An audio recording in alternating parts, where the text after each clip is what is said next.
Greetings, Traveller. I'm John Dopping, and this is again another video about another of the instrumental talents that feature on my album The Losing Struggle, which is available at Beatport and Spotify, all the usual places. I want to briefly talk about Fotis Gimian, known to most as the artist Sonic Element, partly for his outstanding work in the early days of the Borderline music label.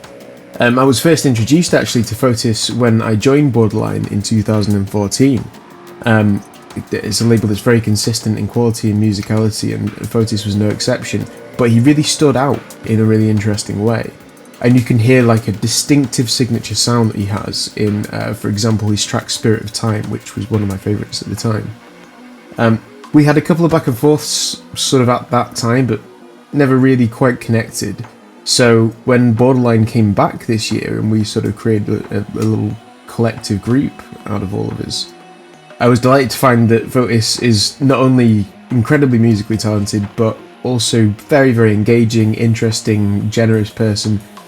And we have quite a similar sort of perfectionist approach to production, which became apparent on the title track of the album, The Losing Struggle.